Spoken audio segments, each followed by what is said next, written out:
comenzamos. Yo les agradezco muchísimo a todos por estar presente aquí. Este es el último Tequila por la Ciencia que la Comisión Antigua de Ciencia, Tecnología e Innovación de la Red Global de Mexicanos en Europa está organizando. Ahora, a partir del mes de marzo, comenzó la nueva comisión y bueno, pues queríamos antes de terminar organizar esto, que fue una propuesta de la maestra Carolina Gutiérrez Bolaños y que fue aceptada con mucho gusto por los miembros de la comisión antigua. Y a este llamado se presentaron varios de nuestros talentosos científicos mexicanos alrededor del mundo y yo, sin más que decir, doy la bienvenida a los 4 de ellos que están presentes con nosotros hoy. Comienzo a presentarlos. El primero es el doctor Alejandro Castilla, nacido en la Ciudad de México. Se mudó a Mérida, Yucatán, a temprana edad. Estudió Ingeniería Física en la Universidad Autónoma de Yucatán. Posteriormente estudió una maestría en Física en la Universidad de Guanajuato. Obtuvo una maestría en Ciencias por Old Dominion University en Virginia, Estados Unidos, y posteriormente doctorados en Física por la Universidad de Guanajuato y la Old Dominion University, respectivamente. Entre el 2015 y el 2018 trabajó como Senior Fellow en el CERN y en el 2018 y el 2022 trabajó como CERN Visiting Scientist por Lancaster University en Gran Bretaña. Del 2022, Alejandro tomó un puesto de científico en el Jefferson Lab en los Estados Unidos, en donde radica actualmente. Y desde el 2022 funge como presidente de la Comunidad Mexicana de Aceleradores de Partículas, la CMAP por sus siglas. Bienvenido, Alejandro, y te doy la palabra. Gracias. Buenos días. Buenas tardes. Escucho un eco por ahí también de uno de los usuarios. Pues es un placer platicar con ustedes y gracias por la invitación. Me parece una idea muy interesante platicar sobre los ciclotrones por la relevancia que tiene actualmente a nivel mundial y también para México, ¿no? Y si les parece bien, voy a tratar de compartir la pantalla justo ahora.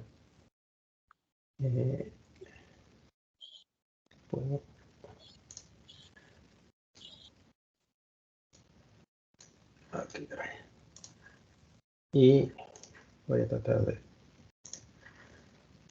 que seguro van a verla. Me avisan si se ve bien. ¿Sí pueden ver la presentación? Bueno. Sí, la vemos. Ok, perfecto. Entonces, bueno, yo había propuesto empezar a describir qué es un sincrotrón, ¿no? Pero de hecho les voy a hacer trampa y decidí hablar un poco más general de qué es un acelerador y tocar un poco al final de qué es un sincrotrón. Las siguientes charlas estarán un poco más enfocadas al sincrotrón en sí, ¿no? Espero que esto les parezca bien. Como esquema general, me gustaría mencionar una de las razones por las cuales necesitamos aceleradores de partículas y dar una breve descripción de qué es un acelerador, diferentes tipos de aceleradores y llegar al sincrotrón. Voy a también pasar un poquito de tiempo hablando del léxico, ¿no? De las unidades y los términos que usamos cuando nos referimos a aceleradores de partículas. Unas aclaraciones: todo el material que estoy presentando es de alguien más. Lo tomé de varios lugares, entonces nada es en realidad mío. Y si encuentro por ahí errores ortográficos, que no les pongan mucha atención. Entonces, de manera general, ¿para qué se usan los aceleradores de partículas? Y esto lo tomé de un libro de Alex Zhao, que en el 2014, imagínense eso, ahora debe ser todavía un poco más, ¿cómo se llama? Distanciada la diferencia. Pero al menos en el 2014 él menciona que alrededor de 30.000 aceleradores estaban en operación a nivel mundial. Un tercio de ellos son para uso médico, 2/3 para uso industrial y en realidad menos de 1% se usan para investigación, ¿no? Entonces, esta idea de que los aceleradores de partículas son, por ejemplo, el LHC en CERN y cualquier otra máquina de física de partículas o de altas energías es como representativo de qué es un acelerador. Me parece que es un poco erróneo, ¿no? Nada más porque usualmente los usamos para muchas otras cosas más, aparte de investigación básica, obviamente. Algunas de las aplicaciones se usan para cambiar el color a piedras preciosas. Se usan para dopar semiconductores que se usan eventualmente para hacer electrónicos como celulares, etcétera. Se usan para reestructurar las partículas del chocolate para hacerlo más, pues más rico en realidad. Y como mencionaba, la parte médica que es muy importante, ¿no?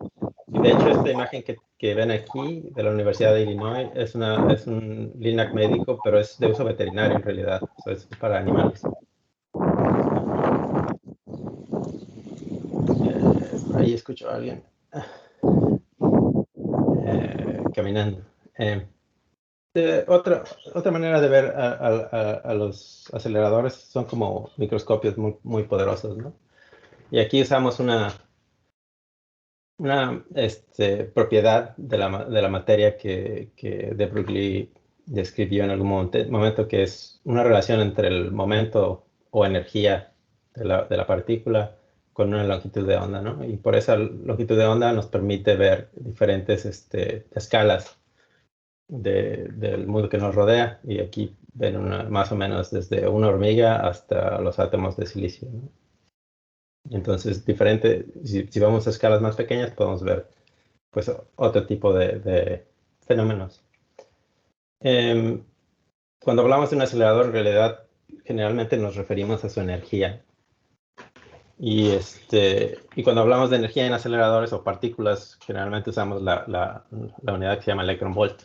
Y un electron volt está definido como la energía que gana una partícula que tiene una carga E, como un electrón, que cae en un potencial de 1 voltio. Entonces, esa partícula va a tener un electron volt.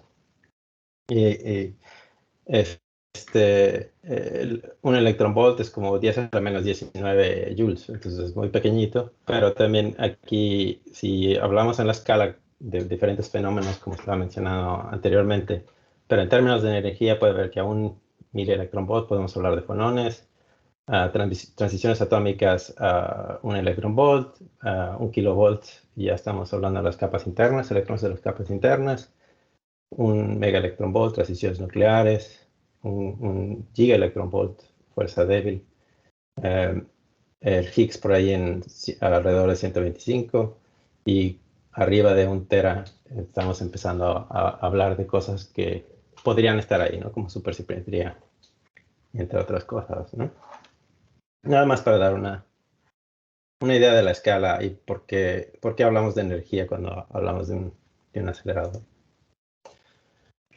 En perspectiva, ¿qué es un teraelectronvolt, no? Pues ya estamos hablando de escalas más altas de energía y un teraelectronvolt es la energía que necesitaría uno para levantar 1 gramo de masa, aproximadamente 16 micrómetros en contra de la gravedad, ¿no?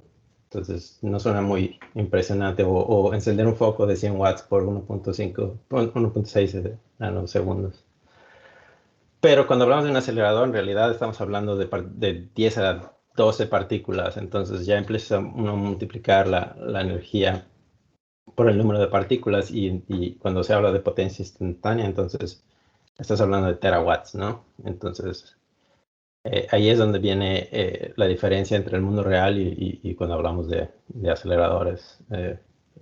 colecciones de partículas de 10 a la 11, 10 a la 12.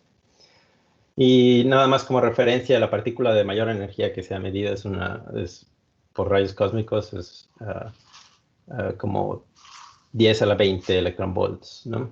O 10 a la 8 teraelectronvolts en el 1991, que se llama la partícula OMI-Dios o OMG. Y esa energía equivale a un hámster de 125 gramos moviéndose a 100 kilómetros por hora, ¿no? Entonces, eso es nada más en perspectiva entre la energía de una máquina de aceleradores y la vida real, ¿no?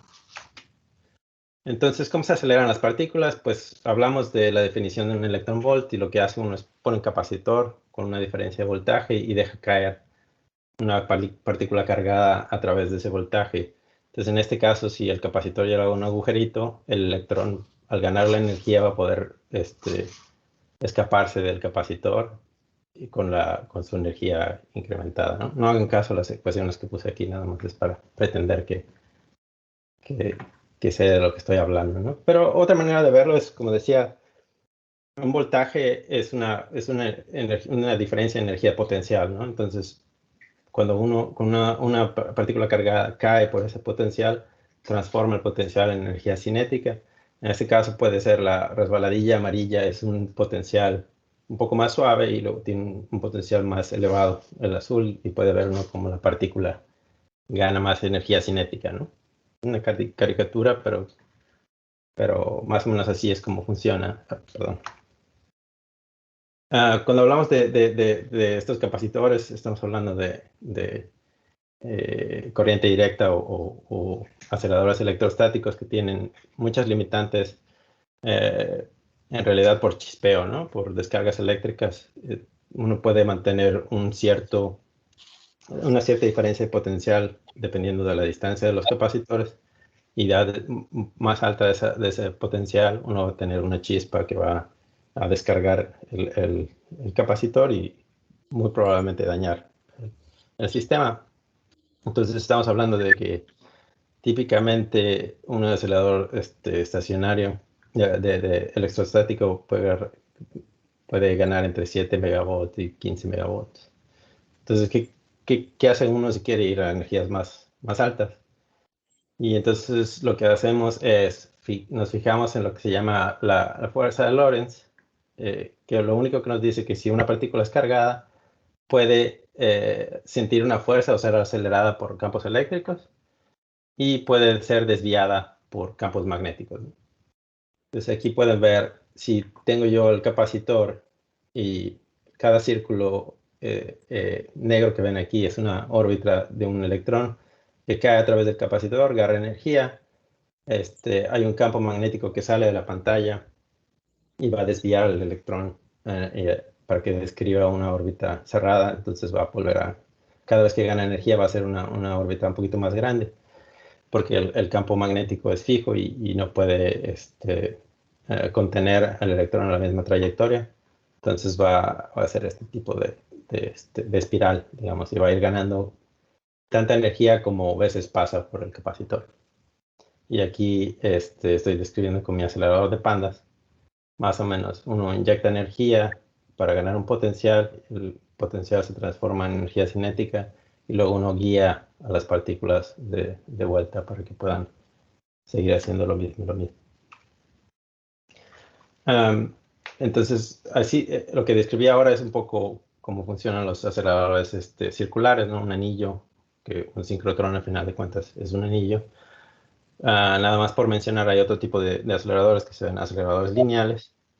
Y aquí, digamos, la limitante es que depende de la energía, vas a tener que hacer un acelerador más largo, solo porque los capacitores, digamos, o las diferencias de voltaje van a ser vistas por las partículas una vez nada más. No hacen varias pasadas, digamos, normalmente en un acelerador lineal estándar. Pero también la mayoría al menos de los aceleradores, no importa si son lineales o circulares, empiezan como un acelerador lineal.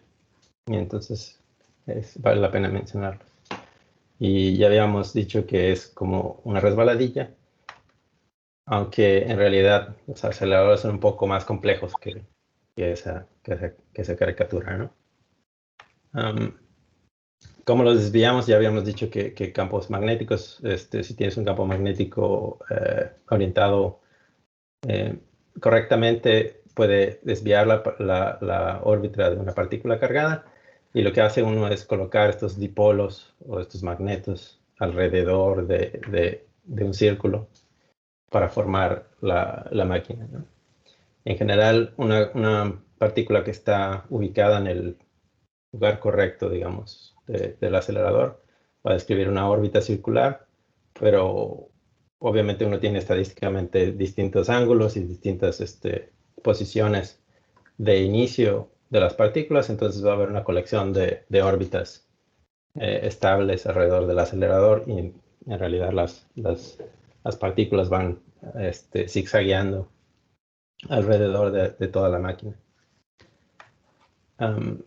Así llegamos a qué es el síncrotrón, ¿no? Al menos aquí ya puedo decir, aquí en rosadito pueden ver la cavidad de radiofrecuencia que provee la aceleración, teniendo un voltaje potencial que está oscilando.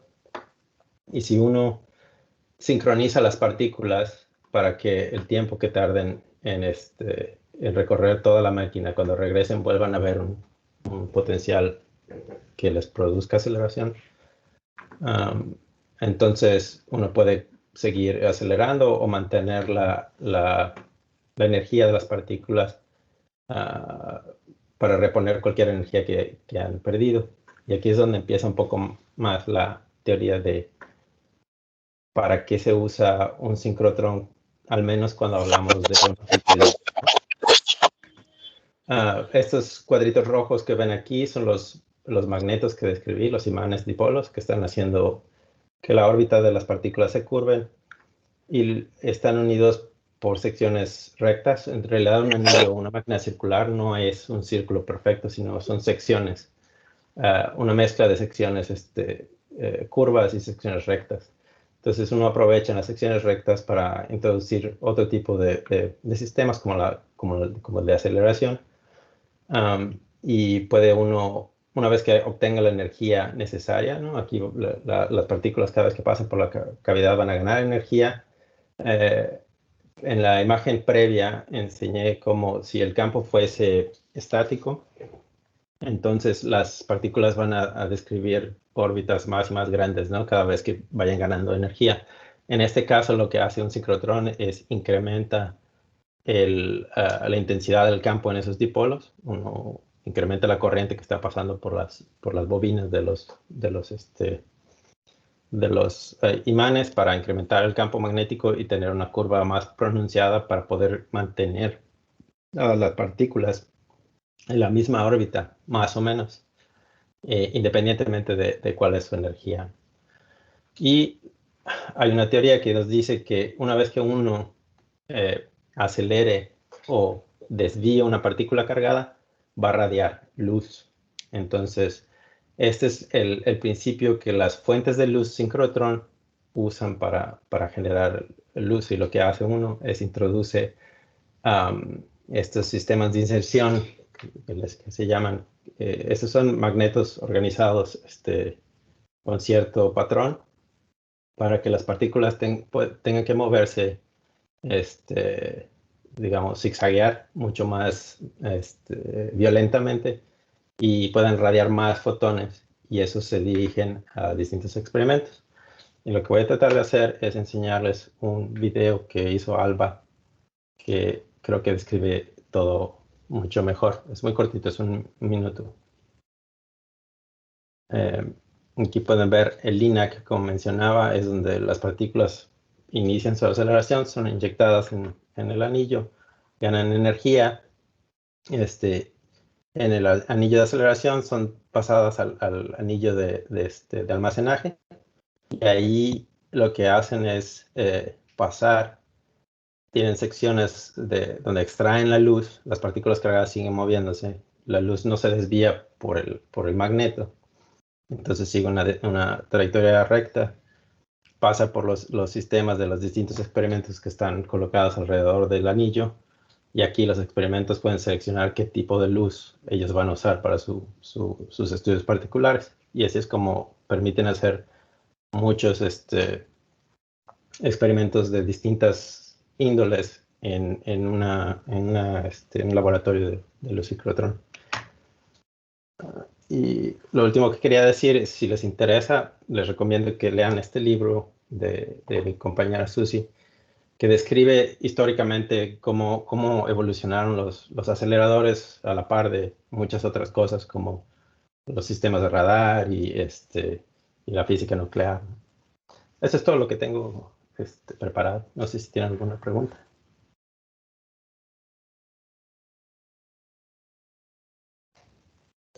Tenemos algunos minutos para hacer preguntas, si alguien desea preguntar algo. O si quieren, podemos dejarlo para el final. Si tenemos tiempo, podemos discutirlo.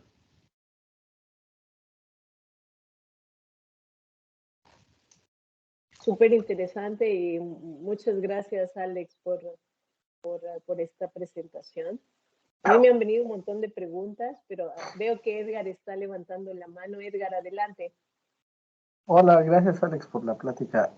Mi pregunta es, ¿qué efecto tiene el diámetro del acelerador en lo que se puede conseguir en el experimento y qué diámetros son los comunes?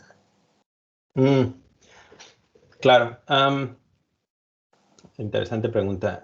El efecto del diámetro, esencialmente lo que te determina el diámetro de la máquina es qué tanta energía quieres que las partículas cargadas tengan y cuál es la intensidad del campo que los imanes tienen que tener para poder describir esa órbita.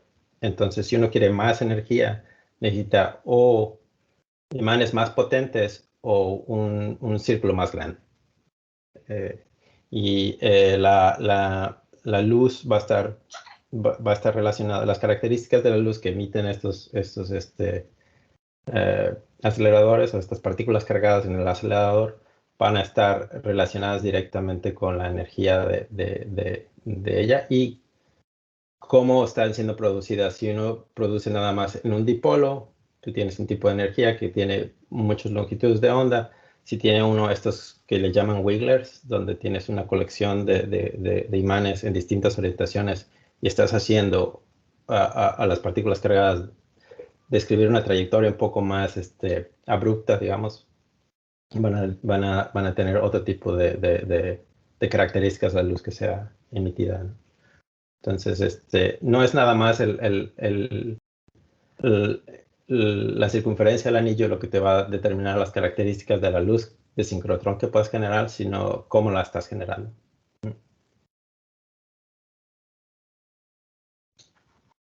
Gracias. Claro que Muchas sí. gracias. Veo que Ana Luisa también tiene la mano levantada. Hola, hola a todos.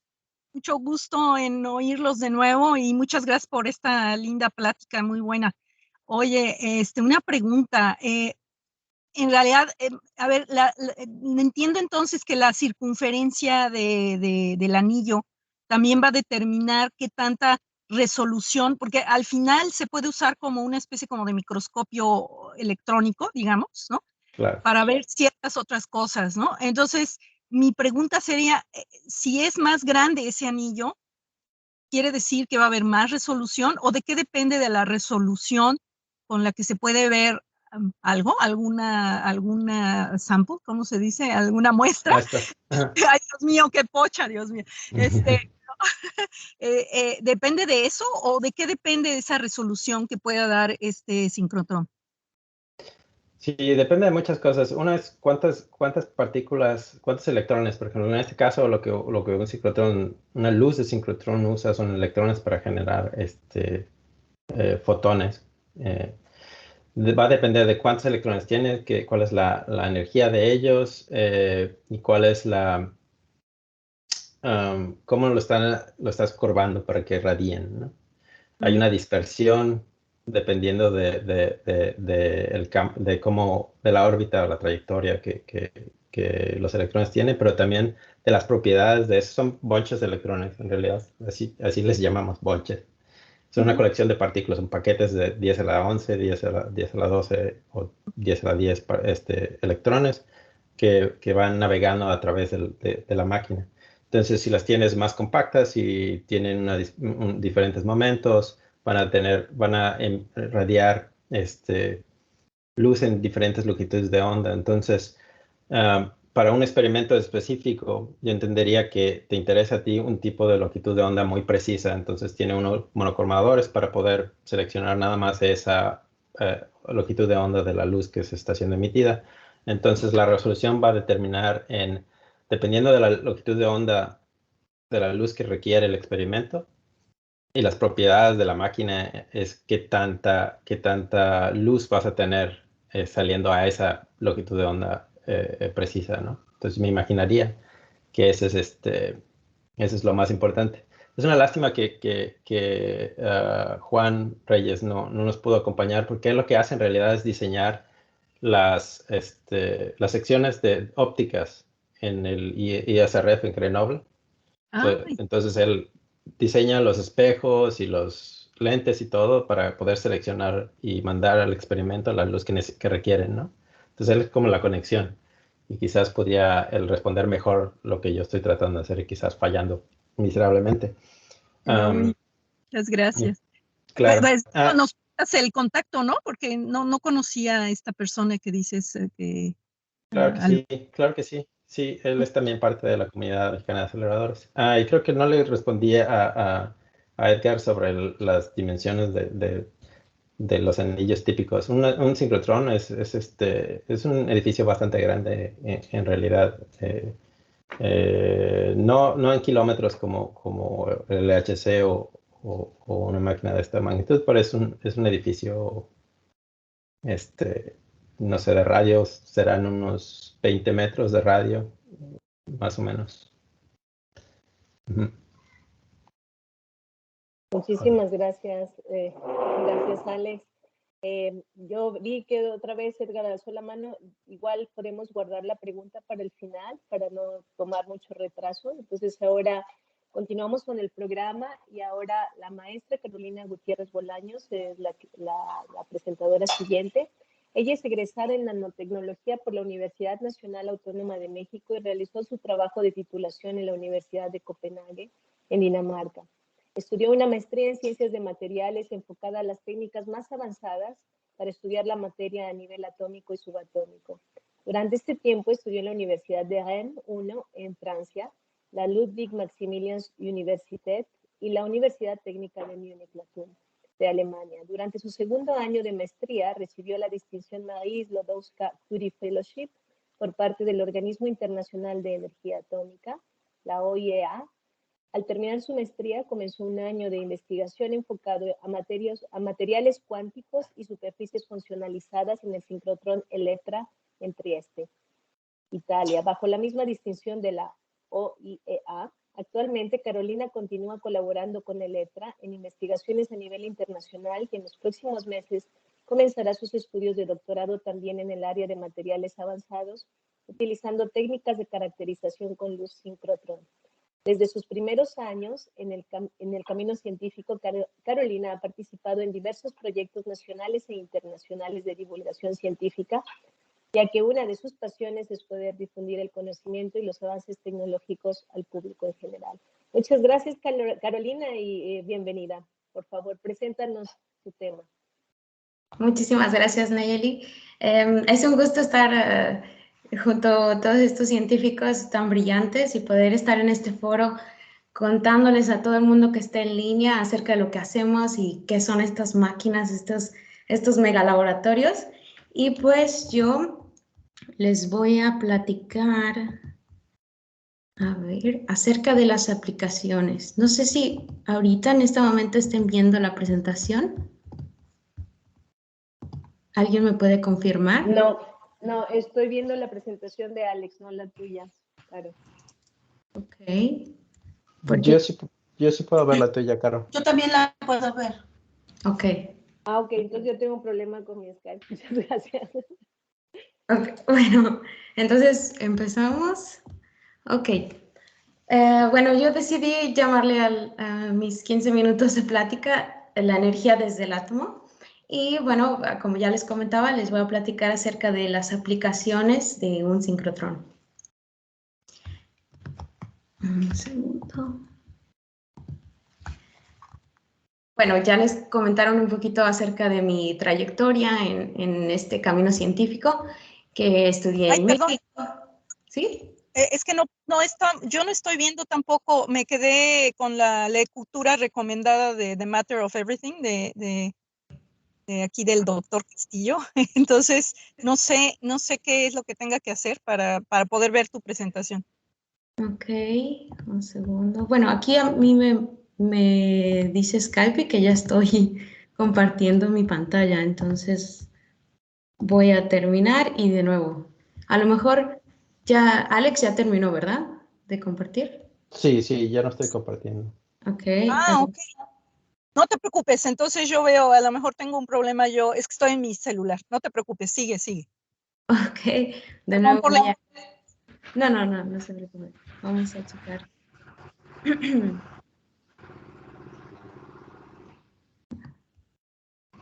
Ok, de nuevo. ¿Me puede alguien confirmar que estén viendo la presentación? Sí, se ve. Ok, de acuerdo. Bueno, entonces, sí, les comentaba, yo estudié la licenciatura en México, después hice una maestría aquí en Europa y después me dieron este fellowship, esta beca para hacer un año de investigación en un sincrotrón, que fue para mí, imaginen, pues abrió mi mundo a todas las aplicaciones que puede haber en un sincrotrón. Y bueno, pues la energía está presente en todo lo que nos rodea. Si lo vemos así, hay energía en un átomo, en forma de electrones, por ejemplo, y hay átomos en todo el universo, ¿no? Después, la transformación de esta energía nos ayuda como humanidad a evolucionar y a revolucionar la forma en la que vivimos al utilizarla en diversas aplicaciones en nuestro día a día. También, si vemos de otra forma, la energía que está dentro de una célula es el resultado de reacciones químicas que nos permiten también funcionar de una forma funcional. Y bueno, aquí entonces la pregunta es, ¿cómo se usa la energía de un átomo para desarrollar una de las técnicas más avanzadas para estudiar a la materia? Bueno, pues utilizando aceleradores de partículas. Como lo explicó ahorita el doctor Alejandro, podemos entender que nosotros aceleramos esta energía, estos electrones, a energías muy altas con las que nosotros utilizamos diferentes técnicas para estudiar la materia, es decir, para estudiar la ciencia de materiales. Aquí les puse una portada de un libro que es muy interesante, que pueden revisar distintas técnicas y en distintas aplicaciones en las que se aplica el uso de un sincrotrón. Y bueno, aquí está la imagen de un sincrotrón. Ahorita ya nos explicaron un poco cómo funciona, entonces quizás solamente voy a hacer un poco énfasis en la diferencia de un sincrotrón y de otro tipo de aceleradores de partículas. Porque, por ejemplo, de este lado, del lado derecho, vamos a hablar más como de un acelerador de partículas tipo CERN, en el que lo que se hace acelerar son protones y además se hacen colisionar, se hacen acelerar en direcciones opuestas. Entonces se colisiona. Lo que se estudia es esa colisión.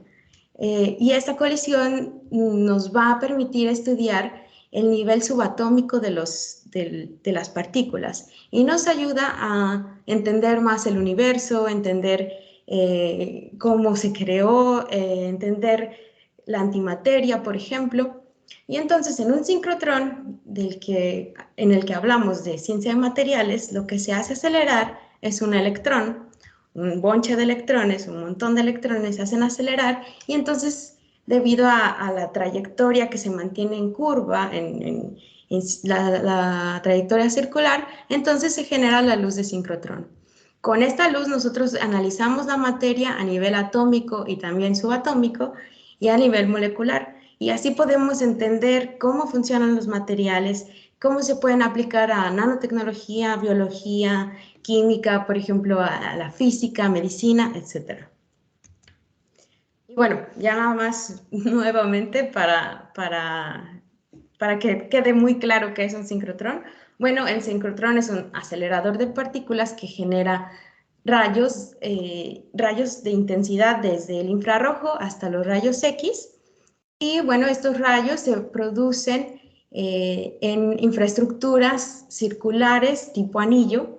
Y ya nos comentaba Alex que tiene el acelerador lineal, después tiene un pequeño anillo de aceleración y después un anillo de almacenamiento. En ese anillo de almacenamiento es esta estructura gigante que se conoce, que se puede ver de un sincrotrón, y esta va a guiar los rayos X a distintas líneas de luz o líneas laboratorio. En inglés les llamamos beamlines.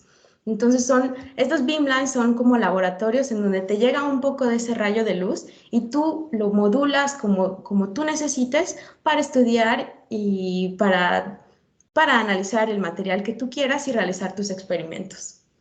Entonces, un sincrotrón cuando está prendido, por así llamarlo, opera de día y de noche. Es decir, cuando estamos inyectando electrones a que se aceleren y se aceleren, el sincrotrón está prendido 24/7.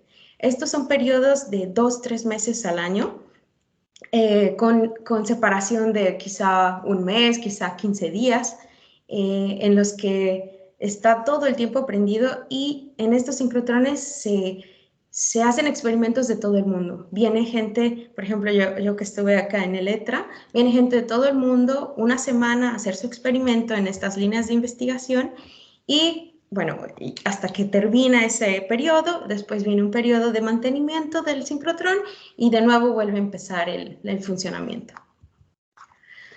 Bueno, ahora vamos a hablar de las aplicaciones, ¿no? Aquí lo importante es saber que lo que se utiliza, lo que nosotros usamos para entender la materia es la radiación sincrotrón, rayos X, por así decirlo, o la radiación que viene desde el infrarrojo hasta los rayos X duros. Esta es la longitud de onda que un sincrotrón puede producir, dependiendo de todas las características que Alejandro les comentaba, de los imanes, de la circunferencia. Todo esto va a depender de qué tipo de radiación tú vas a generar, y al final tú también eliges cuál es la longitud de onda que necesitas para tu experimento. Imaginemos que tenemos una onda gigante, por ejemplo, bueno, una microonda, por ejemplo.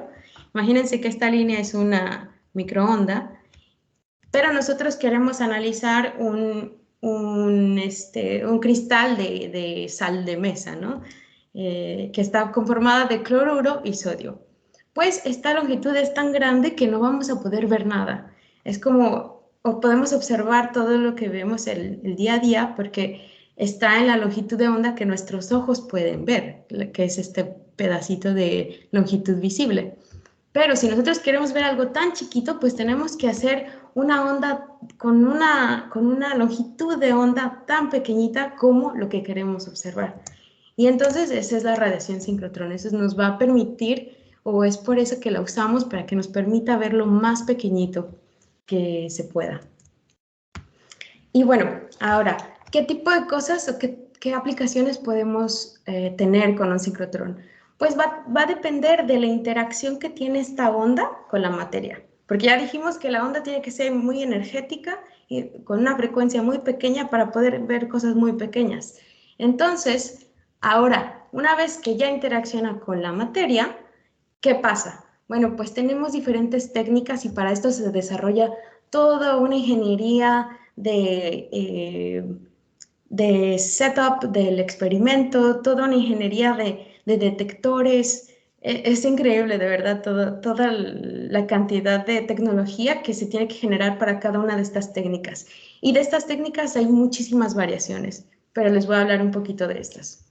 Tenemos la fotoemisión de electrones, que quiere decir que un electrón llega a la materia y va a ionizar y entonces digamos que electrones salen expulsados de esa materia.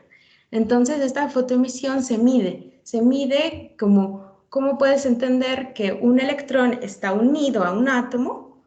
Pues tienes la energía con la que lo estás haciendo irradiar y la velocidad de ese electrón, y bueno, la diferencia va a ser tu energía de enlace, digamos, de ese electrón al átomo.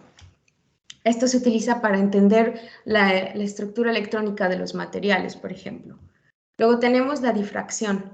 La difracción nos va a ayudar, digamos, tenemos ese cristal de sal, y nos va a ayudar a conocer dónde están esos átomos, dónde está el sodio, dónde está el cloruro. Y nos va a ayudar a tener una imagen, por así decirlo, un patrón de todos estos electrones o haces difractados. Y así podemos entender qué está pasando, ¿no? Después tenemos el scattering, que es como dispersión de rayos, digamos, llega el rayo y se dispersa a distintas direcciones, y eso nosotros lo utilizamos para hacer imágenes. Por ejemplo, aquí es un hueso, para entender qué hay dentro del hueso, dónde está más denso, y conocer qué pasa dentro de ese hueso. Luego tenemos la absorción y la fluorescencia, que son, digamos, que tu material absorbe esa energía del sincrotrón y entonces emite, por ejemplo, la fluorescencia emite en cierta longitud de onda y tú puedes observar esa luz a través de tu computadora, a través de imágenes, y puedes entender dónde hay estructuras, nanoestructuras más complejas, menos, etc. Entonces, si lo podemos pensar así, de que el sincrotrón haciendo interacción con la materia nos va a generar todas las aplicaciones, pues en realidad las aplicaciones son enormes. Desde biología, medicina, bioingeniería, biología molecular, por ejemplo, hay análisis cuantitativos de qué pasa con los tejidos normales, qué pasa con los tejidos cancerígenos. Todo esto lo podemos analizar en un sincrotrón. También se analizan alimentos o se analiza el suelo para entender si hay alguna contaminación en el alimento, por ejemplo, porque, por ejemplo, el zinc o algunos otros materiales absorben energía, entonces puedes ver si tal alimento está sano o no. Después también están las aplicaciones en cultura e historia, porque nosotros podemos estudiar monedas, podemos estudiar pedazos de cerámica del Imperio Romano y podemos entender dónde nació ese metal, de dónde lo extrajeron. Entonces se puede estudiar incluso las rutas de comercio del Imperio Romano, imaginen. O sea, las aplicaciones son enormes. Medio ambiente también, todas las aplicaciones con celdas solares, baterías, todo esto se estudia en el sincrotrón. Obviamente que la química fundamental de los materiales también, toda la cristalografía de distintos materiales o de actividades en nuestro suelo, en el subsuelo. Y pues claro que todo esto va a llevar a crear nuevas tecnologías, nanotecnología, desarrollar ciencia de materiales para generar tecnología para el espacio, astronomía, etc. Por ejemplo, aquí yo rápido les puedo contar acerca de un proyecto en el que yo trabajé, en el que construimos estas celdas solares orgánicas. Y bueno, lo que nosotros queríamos estudiar es cómo una celda solar orgánica se degrada a través del tiempo. Y esto, pues aquí está una cámara de experimental en la que pones dentro tu celda solar y entonces le irradias con rayos X del sincrotrón y puedes estudiar cada minuto, hasta cualquiera en 180 minutos, puedes estudiar cuál es la degradación de tu material, el que está convirtiendo la luz solar a energía eléctrica.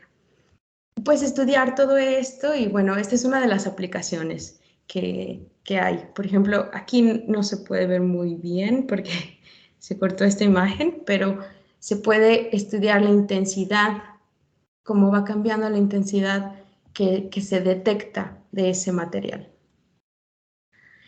Y bueno, hay más de 70 sincrotrones en el mundo. Ya nos dijeron que hay muchísimos más aceleradores, pero tipo sincrotrón que se dedica a materiales son como 60. Hay más de 70 en el mundo.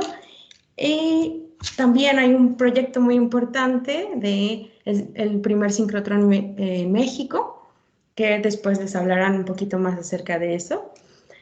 Y bueno, pues les comentaban que yo tuve este fellowship del OIEA, del Organismo Internacional de Energía Atómica, porque ellos están también interesados en que más personas direccionen sus carreras a aplicaciones del átomo, ¿no?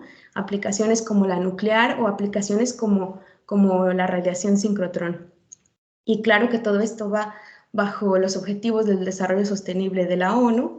Y bueno, yo aquí les puse este boletín que si quieren leer un poco acerca de cuál es la visión de las Naciones Unidas o del Organismo Internacional de Energía Atómica respecto a los aceleradores, aquí pueden encontrar bastante información al respecto. Pues les digo, yo gracias a este fellowship estuve un año en el sincrotrón Eletra. El diámetro de este sincrotrón son 82 metros. Es un sincrotrón pequeño, por así decirlo, es de los pequeños. Y aquí estudié distintas cosas como materiales cuánticos, moléculas sobre superficies, estudias cómo se une una molécula, cuál es la dirección que tiene, y todo esto tendrá aplicaciones en las nuevas celdas solares dentro de 10, 15 años, ¿no? Entonces, es importante entender que todo lo que se estudia en un sincrotrón es fundamental y es parte de nuestro futuro. Bueno, aquí ya nada más una foto de yo trabajando en un sincrotrón, ahí poniendo mis celdas solares. Y aquí es el control room, es toda la sala de control de una beamline, de un laboratorio en el sincrotrón, que son un montón de computadoras donde tienes que estar controlando cada pequeño cable quizá de este experimento. Y bueno, pues muchísimas gracias por su atención. Aquí les puse un pequeño sincrotrón porque creo que además de hablar de sincrotrón, este tipo de eventos nos permite estar en un poco de sincronía y de que entendamos qué es lo que necesitamos como científicos y qué es cómo puede eso ayudar a nuestro país también, ¿no? Y bueno, pues gracias y estoy abierta a preguntas. Muchísimas gracias, Caro. A ver, tenemos tiempo solo para una pregunta, la más urgente, y después al final volveremos a abrir para más preguntas. Claro. Alex. Sí, muchas gracias, Carolina, muy interesante. Nada más por curiosidad, ahora que tú estuviste trabajando en el beamline, ¿no? Cuando te dan tiempo de la máquina, más o menos, ¿cuánto tiempo te dan? Cuando dices, ok, tienes asignado para tu experimento. En tu caso, más o menos, ¿cuánto tiempo te asignan? Sí, bueno, dentro de un sincrotrón, cuando estás trabajando en un grupo de investigación ahí, hay momentos que se apartan para la investigación de casa. Digamos que en un año quizá serán alrededor de 30 días, pero va a depender del laboratorio en el que estés, ¿no? Por ejemplo, si es un laboratorio que tiene a tantos usuarios de todo el mundo, es muy complicado obtener beam time. Tú también tienes que aplicar a obtener ese beam time y pues puede ser que sean menos días, ¿no? Pero dependiendo del experimento, tú tienes que decir, ok, necesito 100 días, ¿no? Entonces los vas a ir dividiendo entre 10 días cada 3 meses, dependiendo del tipo de experimento. Gracias. Sí, pero no. Muy bien. Seguimos entonces con el programa. Ahora corresponde al doctor Luis Roberto Flores Castillo. Él es ingeniero en computación y maestro en ingeniería eléctrica por la Universidad Nacional Autónoma de México y doctor en física por la Universidad de Pittsburgh, en Estados Unidos. Fue uno de los coordinadores del descubrimiento del bosón de Higgs en la Organización Europea para la Investigación Nuclear, el CERN, el mayor laboratorio de investigación en física de partículas a nivel mundial. por lo que recibió el Premio a la Investigación Científica de la Sociedad Mexicana de Física en 2012. Contribuyó también a la medición de la asimetría entre materia y antimateria en el Fermi National Accelerator Laboratory de los Estados Unidos, el Fermilab. Actualmente es profesor de la Universidad China de Hong Kong, codirector del Grupo de Física de Atlas Energías del Joint Consortium for Fundamental Physics in Hong Kong, en el CERN, y el líder del Grupo de Física de Altas Energías de la CUHK en el experimento Atlas del Gran Colisionador de Hadrones. Es autor de un libro y de más de 1000 artículos de investigación.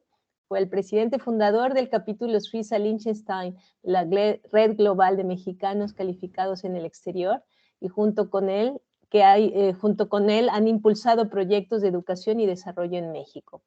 Desde 2016, con apoyo de varias instituciones mexicanas, ha conseguido la participación de docentes mexicanos de más de 20 estados de la República en los programas del CERN en español para maestros. Muchísimas gracias, Luis, por tu apoyo en este grupo de presentaciones. Te doy la palabra. Gracias. Ok, muchas gracias. ¿Me escuchan? Sí. Ok, estoy tratando de compartir pantalla, déjame ver, porque me parece que me está pidiendo que salga y reabra Skype. Entonces voy a tener que, déjame ver si lo puedo usar. Skype now. Maybe to record. Okay. Ok, voy a tener que salir y reabrir Skype. Perdón por la por el asunto. Inténtalo. ¿Está bien? Inténtalo. Okay. Sí, está bien. Mientras, si alguien tiene otra pregunta para Caro, aprovechamos. Si nadie tiene algo, yo tengo otra pregunta, nada más por curiosidad. ¿Cuántas beamlines tiene el sincrotrón de Trieste, por ejemplo? Que mencionas es un sincrotrón pequeño, ¿no? ¿Sabes? En el orden, más o menos. Sí, son alrededor, creo que son 34, digamos 30. Sí. Ok.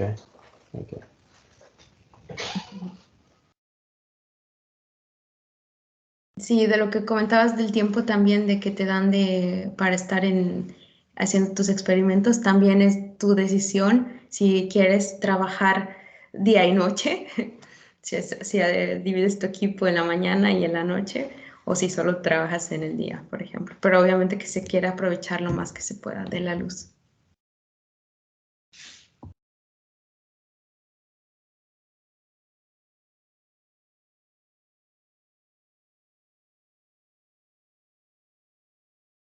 Edgar.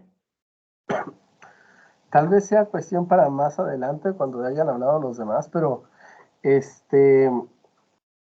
¿cuál es la demanda en general de los sincrotrones? Entiendo que hay fila para usarlos, pero ¿cómo se paga?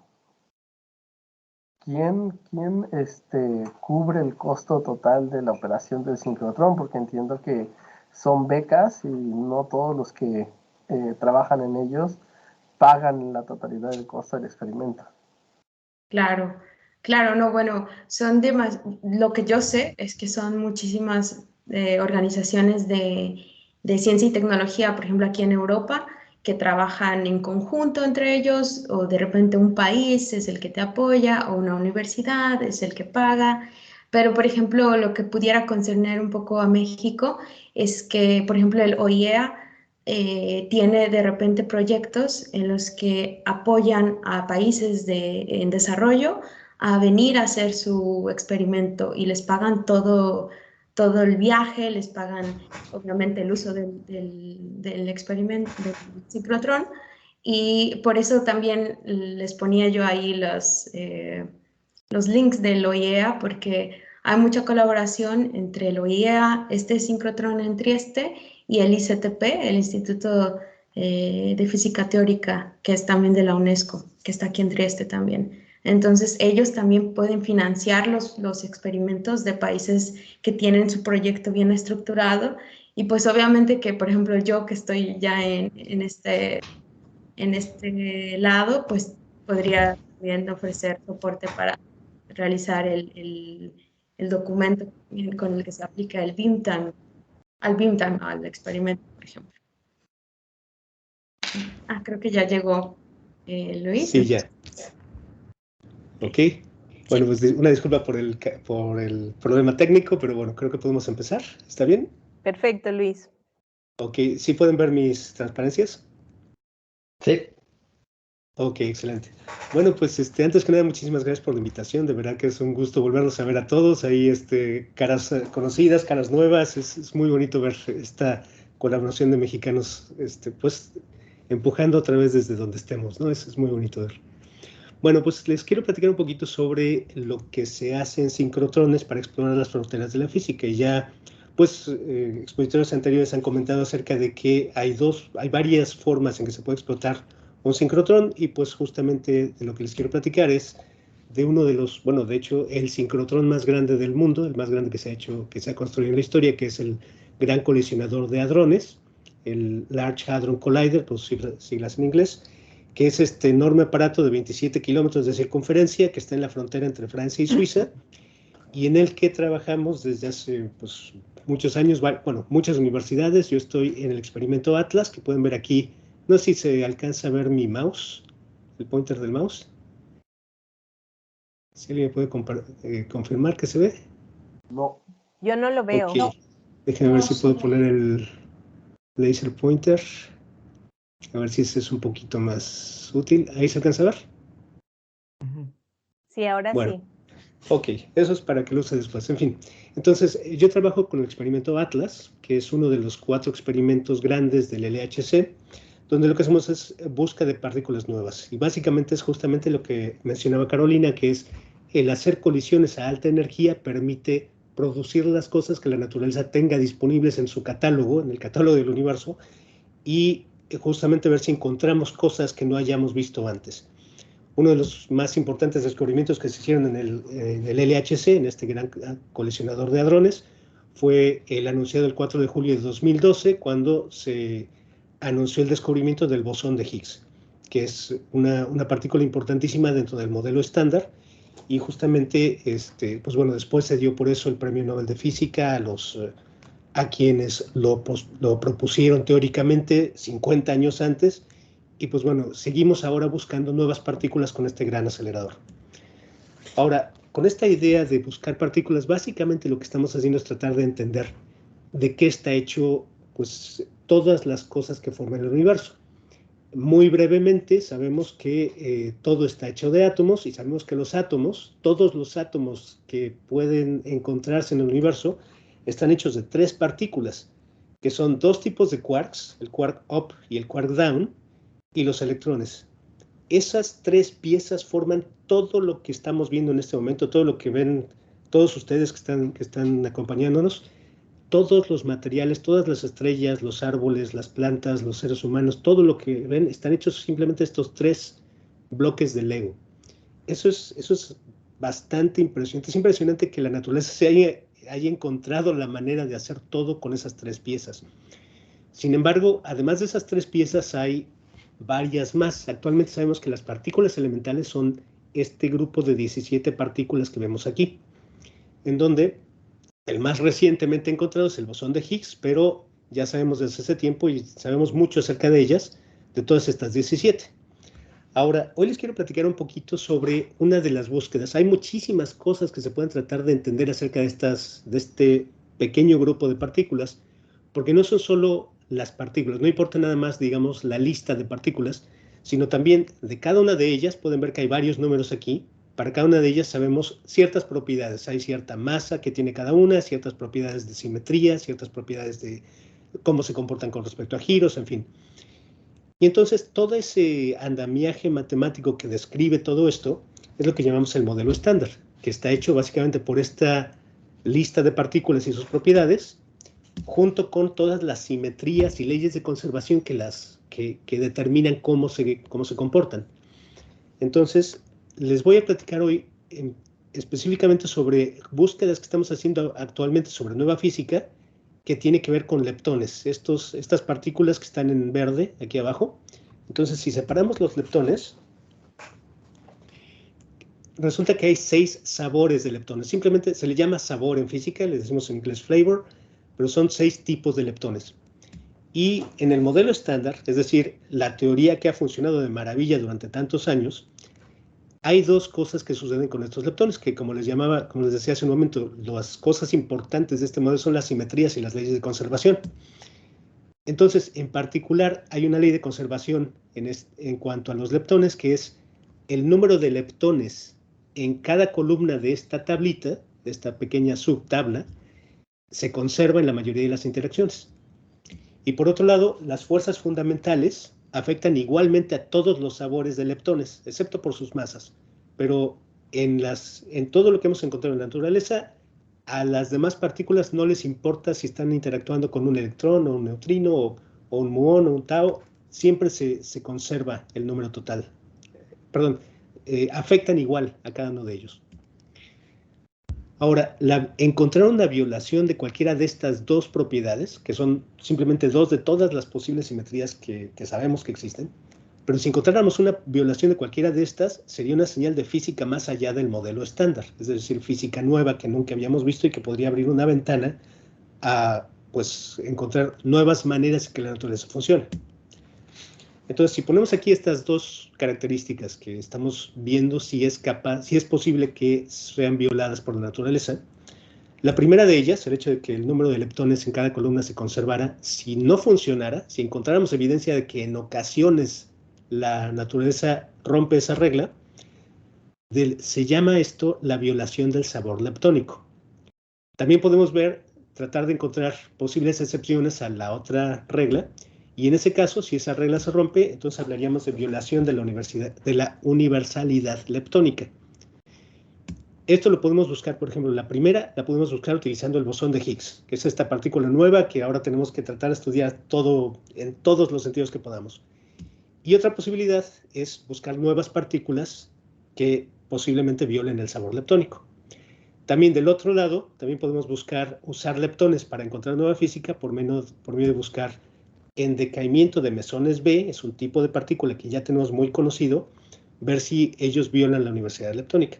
Entonces les voy a platicar en específico sobre la búsqueda de nuevas partículas en violación de sabor leptónico, o más bien búsqueda de nuevas partículas que violen este principio de conservación. Ahora, ¿qué nuevas partículas se pueden encontrar en este caso? Hay varias posibilidades de partículas que pueden violar estas propiedades. Una posibilidad sería que existieran agujeros negros cuánticos que por existir en dimensiones espaciales, bueno, por la existencia de dimensiones espaciales adicionales, violaran el sabor leptónico. Esa es una posibilidad. Otra es que existan un nuevo tipo de bosón. Ya en la tabla que les enseñé hace un momento, hay un bosón que ya conocemos que se llama el bosón Z. Podría ser que hubiera una nueva simetría que nunca hubiéramos visto, que produjera el llamado, bueno, le llamamos nosotros el bosón Z', porque sería un bosón muy parecido al Z, que es el que transmite la interacción nuclear débil, pero con una simetría nueva. Y otra posibilidad serían partículas supersimétricas, partículas que son muy similares a las que conocemos, pero una especie de reflexión en un plano que nunca habíamos visto antes. Entonces, estos son tres posibles teorías que podrían investigarse buscando estas nuevas buscando violación de estos números leptónicos. Entonces, los resultados de estas búsquedas, positivos o no, nos dan información sobre la física más allá del modelo estándar. Ahora, ¿cómo se hacen estas búsquedas? Pues básicamente lo que tenemos que hacer es producir choques, y es para lo que se hacen estos grandes aceleradores, colisiones entre quarks. Estas Qs son quarks que vienen en los protones que hacemos chocar en el LHC. Una vez que chocan estos dos protones, si la naturaleza les permite producir uno de estos nuevos tipos de partículas, ya sean los agujeros negros cuánticos, la Z' o partículas supersimétricas, estos podrían después decaer en, por ejemplo, un muón y un electrón. Un muón y un antielectrón, que es muy extraño, que sería realmente muy novedoso, porque todas las partículas que conocemos, como les decía antes, no violan el número leptónico, es decir, aquí solo podrían decaer a un muón y un antimuón, o un electrón y un antielectrón, etc. No a un muón y un antielectrón. Eso es lo que no se ha visto nunca en el modelo estándar. Ahora, ¿cómo hacemos eso? Pues en principio es algo muy simple. Buscamos en colisiones de protones algunas que produzcan un muón y un antielectrón. Y después de eso, ya que encontramos, por ejemplo, bueno, ya sea electrón o tau, o electrón y muón, o muón y tau. Esas son las tres posibilidades de que decaigan en dos leptones de sabor diferente. Y después comparar eso con lo que esperaríamos del modelo estándar. Aquí es una gráfica compleja, pero principalmente pueden ver que hay una serie de histogramas de colores, el más alto de ellos es el rojo, que se pueden comparar con los puntos en negro. Los puntos gordos en negro es lo que dan los datos. Y entonces, si los histogramas de colores muestran cómo esperaríamos que funcionara el mundo si no hay nuevas partículas. Y cuando lo comparamos con los puntos negros, pues bueno, pueden suceder dos cosas. Que los puntos negros, cuando llegamos a esta zona final, donde ya casi no teníamos datos, los puntos negros sigan este histograma, esta gráfica verde, que correspondería a encontrar una nueva partícula, en este caso una Z', una de estas partículas que les comenté, o bien que continúen parecido a cómo va la gráfica esperada con base en el modelo estándar. Entonces, esa comparación es básicamente lo que queremos hacer. Y en esa comparación se pueden entonces cuantificar las desviaciones. Y eso lleva ya sea a descubrir una partícula nueva, en el caso de que viéramos aquí un montículo adicional que fuera como la gráfica verde o la rosa, o bien, si no lo vemos, podemos decir, entonces, al menos a esta masa no existe. Entonces podemos decir que ese modelo está excluido de esta masa para abajo. Ahora, esta es la idea, la estrategia simple de análisis, es decir, simplemente colisionamos protones y buscamos combinaciones de leptones con sabor diferente.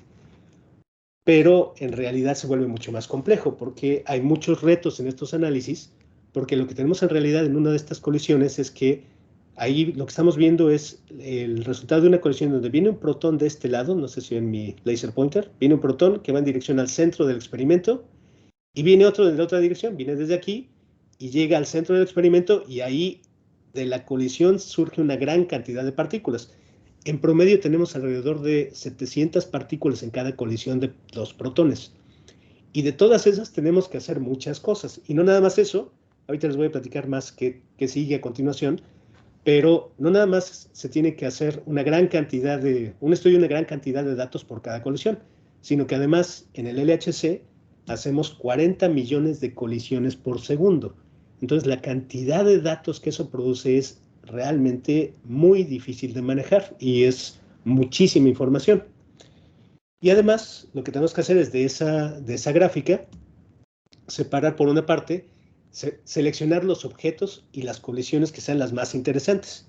Entonces, por ejemplo, hay que identificar o seleccionar cuáles de toda esta maraña de señales electrónicas, cuáles parecen ser electrones, muones o taos. Después, separar señal y fondo, es decir, sabemos que hay varios procesos conocidos que producen pares electrón-tau o muón-tau. Como les decía hace un momento, todos estos histogramas de colores son los procesos que ya sabemos que producen la señal que esperamos. Entonces tenemos que modelarlos con mucho cuidado y después encontrar maneras de separar esos que ya conocemos, que ya sabemos que van a venir, de las posibles señales de física nueva. Y finalmente, el tratamiento estadístico, que puede hacerse muy complejo. Ahorita, muy ligeramente, podemos hablar de que tenemos que diseñar de todos esos datos que tenemos, cuáles de ellos forman un conjunto de control y conjuntos de señal. Cuáles se ven como las señales que estamos buscando y cuáles nos ayudan a cuantificar los backgrounds que sabemos que deben de estar. Y después una estrategia de análisis y caracterización. Ahora imaginen, la gran cantidad de datos que tenemos nos permite, pues más bien nos exige el utilizar técnicas avanzadas de proceso. Entonces eso nos hace indispensable utilizar cosas como cloud computing y machine learning, es decir, técnicas avanzadas de inteligencia artificial para tratar de dilucidar qué es lo que sucedió al momento de la colisión y ver si podemos extraer las señales de física nueva. Entonces, este es el tipo de problemas que tenemos que resolver. no les puedo platicar mucho más porque, bueno, el tiempo no lo permite, pero digamos que en este esquema, nada más como una última transparencia, les quiero poner algunos pointers, algunas ligas de esto con el desarrollo sostenible y con cómo los sincrotrones nos llevan a este tipo de colaboraciones. Entonces, básicamente, por una parte, los sincrotrones entonces nos permiten explorar los límites de la ciencia. Eso es una de las razones, o la razón básica por la que se construyen los grandes aceleradores nuevos. Luego, las fronteras de ciencia y tecnología van de la mano. Cuando queremos hacer supermagnetos mucho más complejos, magnetos superconductores mucho más potentes, tenemos que empujar los límites de la tecnología también. Y de hecho, actualmente se está diseñando ya, hay muchísimo trabajo de diseño, de preparación, de prospectiva, de la siguiente generación de aceleradores.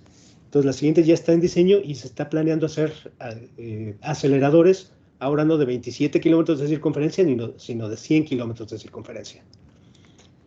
Por otro lado, esto hace necesario innovar en generación y uso de energía, y como generan, como les comento, una cantidad masiva de datos, esto permite desarrollar nuevas técnicas de proceso de datos y de aprendizaje automático, entrenar a nuevas generaciones de estudiantes e investigadores y transferir estas tecnologías a otras actividades o industrias. Además, permiten generar interés público en ciencia y tecnología, colaboraciones internacionales de largo plazo y oportunidades de empleo, y fomentan la innovación en ingeniería, cómputo, física, biología, química, etc. El tener una máquina de estas, el tener no nada más una máquina en cada país o en un país específico, sino además tener colaboraciones internacionales con muchos otros centros de investigación de este estilo, también abre la posibilidad de que nuestros estudiantes sepan que al terminar una carrera científica o técnica, pueden dedicarse a trabajo que está en los límites, en la frontera de la ciencia o la tecnología de muchas áreas. Entonces, realmente es una instalación que impulsa enormemente el desarrollo tanto educativo como tecnológico de los países.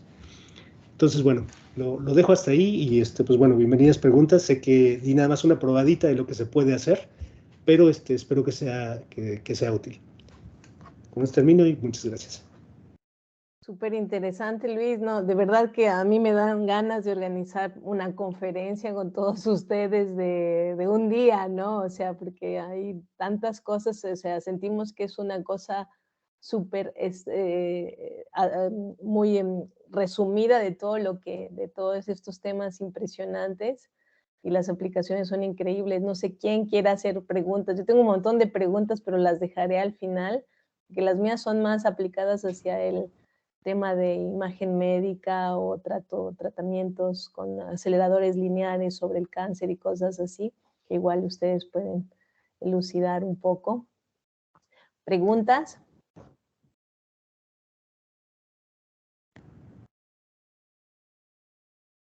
¿Nadie quiere? Ok, sí, mira, tenemos Víctor, después Ana y después Edgar. Es una pregunta, ¿ya está aprobado, Luis, el proyecto entonces en China de los 100 kilómetros?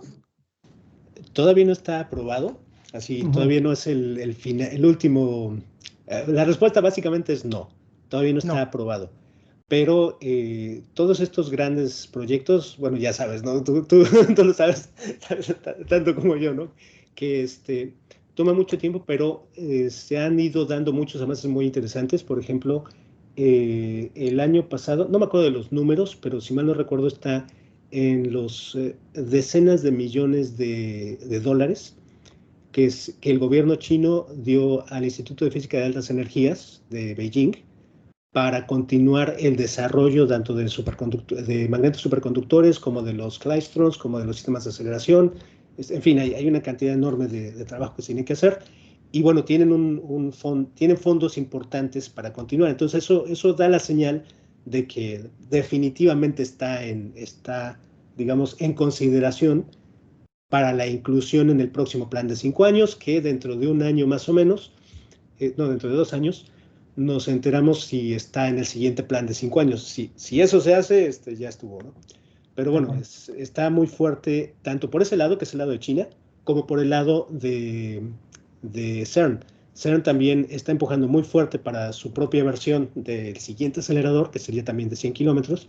Están ahorita en 91 kilómetros, este es el más reciente, pero bueno, también está muy fuerte por ahí. Por cierto que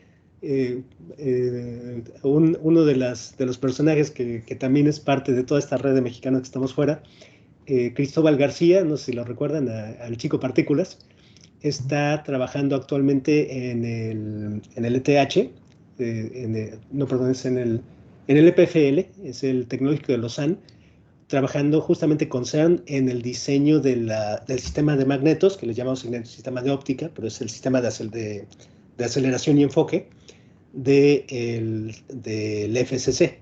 Entonces, ya tenemos también otro mexicano por allá también haciendo cosas de aceleradores. No, fantástico. Gracias. Con todo gusto. Ana. Ya, ay, qué gusto volver a verlos. Igualmente. Oigan, oye Luis, pues te iba a preguntar, bueno, primero que nada, muchas gracias por esta linda plática y también a la precedente plática que tuvimos, pero no pregunté nada de esta chica, pero perdón por no me acuerdo el nombre. Pero bueno, Luis, una pregunta, ¿has estado haciendo, de hecho, alguna colaboración con México? O sea, es que eso, o sea, a mí me encanta todo esto que estás haciendo. Pero no sé si ha habido posibilidades para que tú hagas alguna colaboración en México. ¿Hay alguien interesado en hacer una colaboración? Aunque yo sé que, bueno, ya Víctor y tú y, bueno, varios hemos estado tratando de empezar para ver si hay algún sincrotrón en México, pero que se ve un poco difícil. Pero colaboraciones de proyectos con el CERN o con... Sí, sí. ¿Cómo está eso? Sí, mira, hay muchas formas de hacer colaboración. En la parte de física no tengo una colaboración directa, pero hay muchos grupos mexicanos que están haciendo trabajo directamente, que están haciendo trabajo de exploración de física nueva en CERN. Entonces, eso va marchando desde hace muchos años y va muy bien. Hay muchos grupos muy buenos en México trabajando en esto, y si hay estudiantes escuchando presentes ahorita o que lo escuchen después en línea, que sepan que si quieren trabajar en física de partículas en el LHC, hay muchos grupos, están en Puebla, en Zacatecas, en la Universidad Iberoamericana también, incluso que no es pública, la UNAM obviamente, hay muchos grupos que están trabajando muy fuerte con física de altas energías con el CERN directamente. Además de eso, hay algo que estamos haciendo desde hace muchos años, yo lo empujo cada año, que es el traer a estudiantes traer a maestros de preparatoria de México al programa en español del CERN de preparación. Entonces eso ya lo llevamos haciendo desde hace, no sé, varios años, no me acuerdo cuántos, y pues ha ido variando, a veces han sido, lo máximo creo que han sido 40 maestros mexicanos, lo mínimo ha sido como quizás 6 o algo así, pero pues bueno, sí, se los seguimos trayendo, y es algo muy bonito porque además de que cuando llega un maestro de preparatoria al CERN, que muchas veces son maestros que es la primera vez que salen del país, se les abre mucho, digamos que regresan con una visión mucho más expandida acerca de lo que se puede hacer y lo que sus estudiantes pueden hacer. Y es muy bonito también el después platicar con ellos sobre el impacto que tuvo en sus estudiantes, saber que su maestro estuvo ahí adentro, estuvo en el CERN. Entonces es otro tipo de colaboración que llevamos ya varios años empujando. Entonces sí, y seguimos buscándoles. Eso es algo que creo que muchos de nosotros tenemos así la inquietud así frecuente de qué otra manera hago algo más ahí con México. Entonces sí andamos en eso. Muy bien, gracias Luis, y pues mucho gusto. Gracias por la pregunta. Gracias, Ana. Edgar.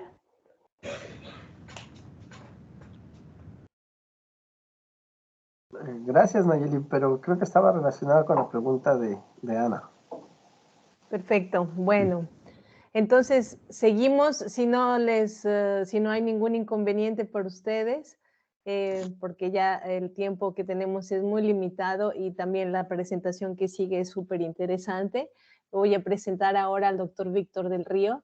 Él obtuvo su doctorado en estrategia en la Universidad de Melbourne, su maestría en políticas públicas y planeación en el Tecnológico de Monterrey, su licenciatura en sociología en educación en la UNAM, También tiene diplomados y certificados en las áreas de capacitación y evaluación para la educación de adultos realizados bajo el modelo australiano de competencias de trabajo. El doctor Del Río es experto internacional en las áreas que vinculan la ciencia, tecnología e innovación con la industria y el emprendedurismo. La experiencia del doctor Del Río fue reconocida por la UNAM y el CONACYT, organizaciones que a través de un fondo mixto que incluye el Estado de Morelos lo comisionaron para la generación del caso de negocios que apoyaría la construcción del primer sincrotrón en México.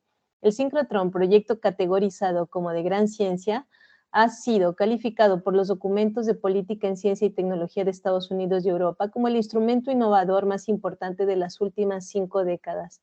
El doctor Del Río publicó en el 2017 el único libro dirigido a tomadores de decisiones que existe en el mundo sobre el proyecto Sincrotrón.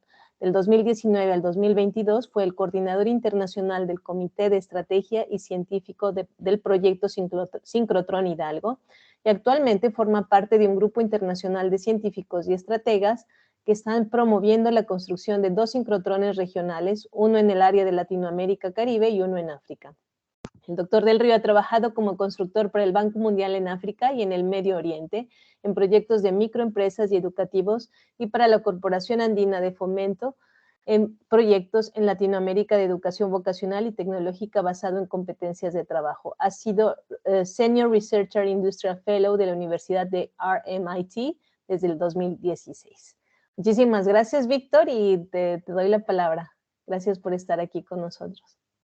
Bueno, primeramente, gracias Nacheli, gracias a la Red de Talentos en Europa por permitirme hablar con ustedes. Entre los usuarios, entre la gente que está viéndonos, está el profesor Galileo Violini. Lo saludo y ahorita me voy a referir a él y a otras gentes que hemos estado trabajando juntos con este proyecto que acabas de mencionar sobre Latinoamérica, el Caribe y África. Pero vamos a empezar la presentación. Al final de cuentas, tenemos una gran tecnología, pero la tecnología tiene que tener un propósito, ¿sí? Claro está, no lo estoy viendo desde el punto de vista del científico que estaba buscando descubrimientos teóricos, sino más bien de un ciudadano que quiere ver resultados de lo que la ciencia nos puede dar, ¿sí? Y aquí es la importancia de la luz de sincrotrón, que el tipo de experimentos que se pueden hacer y el impacto que puede tener en la sociedad. No sé cómo vamos a manejar las slides, quién las está, exacto. Les voy a dar un caso concreto, ¿sí? Tuvimos la pandemia, el SARS-CoV, el COVID-19. Pasaron muchas cosas para que pudiéramos combatir esta pandemia. Entre ellas es que se hicieron investigaciones en sincrotrón desde el año 2012. De hecho, una cosa pasó muy importante en el año 2012. Unos científicos identificaron una metodología para que a través de sincrotrones se analizaran el SARS, este virus de SARS. Esa metodología fue utilizada en el 2020 para caracterizar el COVID-19. Y esto es muy importante porque si ustedes ven, aquí lo estoy poniendo, el 6 de julio, una serie de científicos colaboraron para poder caracterizar la manera como funcionaba el virus. Gracias a eso es que ahorita estamos teniendo esta plática en línea y ya no estamos usando máscaras, ¿sí? Lo increíble de esto es que antes, para que una vacuna pasara desde el concepto hasta la comercialización, era un promedio 7 años. Ahora estamos hablando de que la vacuna del COVID estuvo siendo inyectada en cada uno de nosotros 2 años después de que se identificara una posible cura. 2 años. Esto no hubiera sido posible sin el sincrotrón, ¿sí? El sincrotrón es la única iniciativa hasta ahora, que yo sepa, que ha sido endorsada, respaldada por toda la red global de mexicanos. En la junta que tuvimos el 26 de septiembre del 2016, también fue respaldada por el IME. Y esto me da mucho gusto, porque implica que sabemos la importancia de este tipo de tecnologías para cambiar y para mejorar la vida de toda la población, sobre todo en México. Siguiente. estamos hablando de contribuir. ¿Cómo va a contribuir esta tecnología, por ejemplo, a los objetivos de la Agenda de Sustentabilidad de las Naciones Unidas? Si ustedes ven en esta gráfica, puse LSTR en muchos de estos objetivos. Esto significa que la luz de sincrotrón con esta tecnología está contribuyendo ya ahorita a que se logren estos objetivos. Pero vamos a ver junto más preciso de qué manera lo están contribuyendo. Vamos a ver cómo contribuyen al objetivo número 1, que no haya pobreza en el mundo. Vamos a poner esto en contexto. Hay 659 millones de personas que viven con un ingreso de $2.15 al día, que es la definición de pobreza extrema. El 59% de ellos, la mayoría, están viviendo en el Sub-Sahara, en África. Pero si nos vamos un poquito más, vemos que si incrementamos esto al ingreso de $3.65 al día, estamos hablando de que hay 1.831 millones de personas viviendo en una pobreza media, una pobreza un poquito más arriba de la pobreza extrema. Y el 43% viven no en África, el 43% de esos viven en el sur del Asia. Siguiente. Siguiente. ¿Pueden ver la siguiente slide? Le estoy cambiando, no sé si se ve. ¿No cambia? Sí, yo veo que cambia. Aquí sí se ve que cambia también. Sí, yo también veo que cambia, Víctor. Dice Synchrotron Research contributing to achieve the United Nations 17th. Ok, ya está. Ok.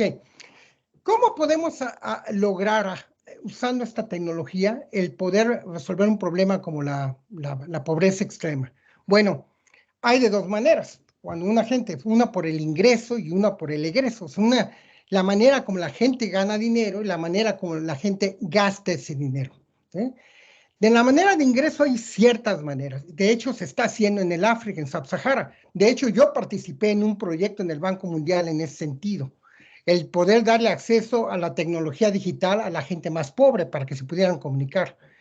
Pero en general, la tecnología nos puede ayudar más del otro lado, de la manera, transformar cómo la gente gasta su dinero. Hay una serie de estudios que nos dicen qué tanto impacta la salud, qué tanto impactan los desastres naturales en la pobreza extrema. Por ejemplo, sabemos que en el caso de la diabetes tipo 2, afecta desproporcionadamente a la gente más pobre. Sabemos que el HIV y el AIDS afecta desproporcionalmente a la gente más pobre. Sabemos que las condiciones, la muerte de mujeres cuando están teniendo niños afecta desproporcionadamente a la gente más pobre también. El cólera también. Sabemos que la población, cuando tiene de una manera preventiva, tiene maneras de limpiar el agua, de tener mejor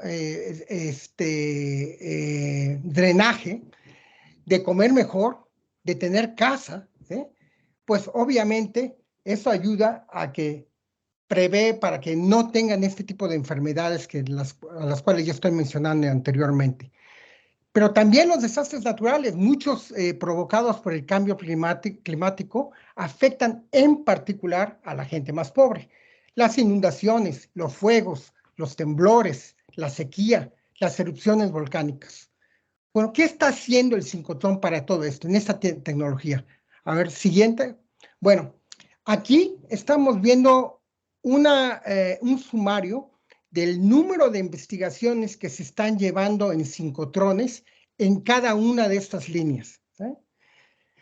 Por ejemplo, en el caso de diabetes, de 1990 al año 2023, hubo 252 investigaciones que utilizaron el sincrotrón. Ahora, hay que mencionar esto. Hay más investigaciones. Lo que pasa es que los investigadores, cuando publican los resultados de su investigación, no mencionan que utilizaron tecnología sincrotrón. Increíble, ¿sí? Pero esto pasa. Entonces, no lo podemos identificar, porque no se puede identificar si no hay estas palabras claves que nos indiquen en las bases de datos si utilizaron la tecnología de sincrotrón. Ahora, 250, no, anterior, bueno, son 252 estudios de diabetes que se dicen, para mucha gente puede ser poco, pero hay como 1,200 estudios en todo el mundo al año de diabetes. El tener 252 y cada vez van más en aumento, implica que la gente que está investigando la diabetes está usando cada día más, cada año más, la tecnología de sincrotrón. Lo mismo pasa con las otras investigaciones, cáncer, malaria, tuberculosis, cólera. Hay una gran contribución de los sincrotrones a que se reduzcan la pobreza a través de estas avenidas. En agua, purificación del agua, sanitación, comida, materiales para construir casas para gente pobre, todo esto se está haciendo a través de sincrotrones. Ahora sí, la siguiente. Siguiente, ¿sí lo están cambiando? Sí, Víctor, se está cambiando. Ahora está el Goal 2, Zero Hunger. Ok. En también con el siguiente objetivo, bueno, estamos hablando de cero hambre en el mundo. ¿Cómo se puede enfocar el cero hambre? Bueno, con investigaciones que indiquen cómo se pueden utilizar y cómo se pueden identificar mejores fertilizantes. ¿Cómo se puede reducir virus que afectan sobre todo a la producción de carnes, ¿no? Y sobre todo, cómo se puede hacer más productivo la producción de ciertas comidas que son las comidas principales de la población que vive en extrema pobreza. Por ejemplo, todos los estudios indican que todos estos staples, o comida que come la gente en situaciones de pobreza extrema, comen este tipo de vegetales, papas, cassava, rice, peel millet, yuca, banana, plátanos, maíz y trigo. Si se dan cuenta, hay aquí una cosa muy importante. Si se dan cuenta, el número de estudios que se están dando para el arroz, 649 estudios, son por mucho, mucho, mucho más que los que se están dando para el maíz y para el trigo. Si ustedes ven, identifican dónde está la mayor concentración de sincrotrones en el mundo, van a ver que hay 17 sincrotrones en la zona del Asia, lo que es Japón, lo que es China, lo que es Taiwán, ¿sí? Imaginen qué tipo de investigación están haciendo. Pues están investigando la manera en que pueden producir y pueden proteger la producción de arroz, porque esa es su comida principal. El hecho de que no haya el mismo número de estudios sobre el maíz y sobre el trigo implica que las áreas, las regiones del mundo que no tienen sincrotrones realmente no pueden dar una prioridad a este tipo de investigaciones porque no cuentan con esta tecnología. El siguiente.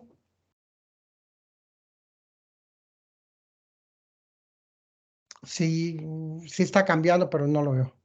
Sí, ahora estamos en el Goal 7, Clean Energy. Bueno, déjame ver, porque no lo cambia en el mío. A ver, déjame ver. Sigo viendo la de... Pues voy a usar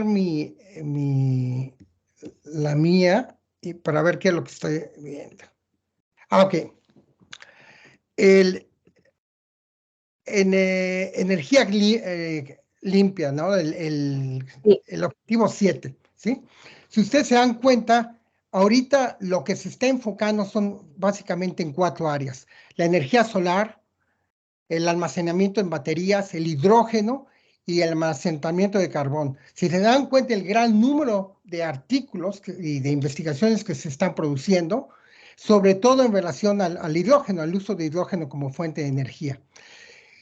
Todo el tipo de energía y el tipo de energía que se pueda producir localmente son áreas de estudio muy importantes para también reducir la pobreza extrema. A ver, El siguiente, no sé si se va a ver. Sí, la acción climática. La acción climática. Exacto. Aquí sobre todo se está haciendo la parte de los estudios de la Antártica, los explica sobre el efecto del invernadero. A lo que me estoy refiriendo con todo esto es de que en estos momentos hay más de 117,000 investigaciones publicadas en sincotrones. 117,000. Y si las clasificamos por disciplina, estamos hablando que cerca del 95% están relacionados de alguna u otra manera con el logro de los objetivos de los 17 objetivos de la Agenda de las Naciones Unidas. Esto es importante, esto es muy importante porque al final de cuentas, esto nos dice que la tecnología sí puede ser usada para que se resuelvan este tipo de problemas. A ver, están viendo si pasamos el último, ya más para pasar al último, el sumario, porque quiero hablarle un par de aquí. Entonces, en general lo que podemos decir es que el sincotrón es una tecnología vital para que podamos hacer avances significativos para lograr los 17 objetivos de la Agenda Sustentable de las Naciones Unidas. Que los países que tengan esta tecnología, pues van a determinar las prioridades de investigación. Si nosotros no tenemos un sincotrón en Latinoamérica, en el Caribe o en África, pues no vamos a estar determinando esas prioridades de investigación. Vamos a estar colaborando con otra gente que va a determinar esas prioridades de investigación. Es muy importante que nosotros tengamos una soberanía e independencia de poder determinar qué investigaciones vamos a hacer. No tenemos esa independencia en Latinoamérica. Nosotros lo que podemos hacer es preparar a nuestros investigadores para que en un futuro puedan usar este tipo de tecnología. Hemos identificado que hay cerca de 170,000 investigadores en Latinoamérica, en el Caribe y en África que potencialmente pueden usar la tecnología de sincotrón, pero no la pueden usar porque no tienen acceso a esta tecnología. Y de aquí voy a mi siguiente punto, por esto estaba mencionando a Galileo Violini, al profesor de física Galileo Violini italiano. Formamos una coalición, una alianza de gentes que trabajan en estrategia, en ciencia, en el gobierno, en la iniciativa privada, para empujar el proyecto de que se construyan 2 sincotrones. Uno en Latinoamérica, en el Caribe, y uno en África. Se formó un comité internacional, y en este comité internacional está como presidente honorario el Herman Winnick de SLAC. Y hay 3 conveners o co-chairs. Uno es Galileo Violini, el que está presente con nosotros. El otro es Sekasi Mitigua, que está él es la persona coordinando la parte de África, y estoy yo, que estoy coordinando la parte de Latinoamérica. En el comité ejecutivo tenemos a la Sociedad de Usuarios del Sincotrón mexicana, y la Sociedad de Usuarios del Sincotrón está trabajando con otros usuarios en Latinoamérica para formar una asociación latinoamericana y del Caribe de usuarios del sincotrón. Hemos sostenido pláticas con el CERN y hemos sostenido pláticas con varias organizaciones para ver de qué manera podemos empujar esta iniciativa. Y en estos momentos estamos trabajando para ver si podemos lograr que la UNESCO apruebe una moción en este sentido, de apoyo a la construcción de 2 sincotrones, uno en Latinoamérica, en el Caribe, y uno en África. ¿Por qué es importante? Porque una vez que la UNESCO aprueba la moción, la oportunidad de tener acceso a un financiamiento a través de organizaciones multilaterales, como el Banco Mundial, como la Comunidad Europea, como fundaciones como la de Qatar, etcétera, etcétera, se abren la puerta para que se pueda hacer esto, la Corporación Andina de Fomento. Pero necesitamos llegar de pasito a pasito, y el primer paso ya lo hicimos. Nos unimos con África, nos unimos con el Caribe, nos unimos con Latinoamérica, tratamos de buscar apoyo de organizaciones internacionales como el CERN, Estamos trabajando en la moción con la UNESCO, ¿sí? Y vamos a estar empezando a ver posibles fuentes de financiamiento. No para que se construya un ciclotrón en una primera instancia, porque suponiendo que tuviéramos el dinero mañana para construir un ciclotrón, no tendríamos que usar.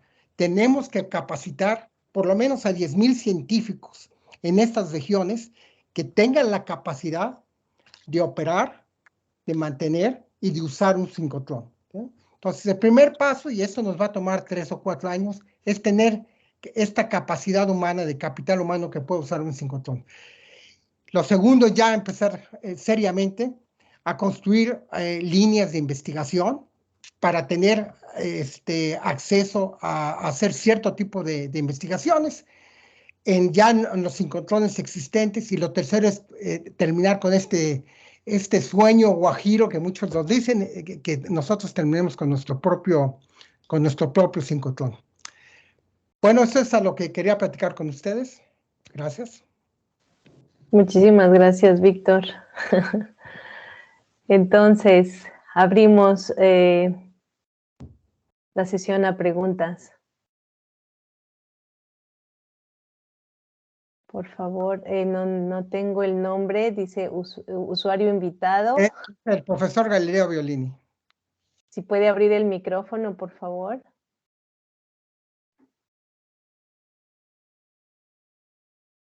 Debajo de la pantalla hay hay una forma de micrófono, una forma de cámara. Si hace un clic en el micrófono, se puede abrir el micrófono.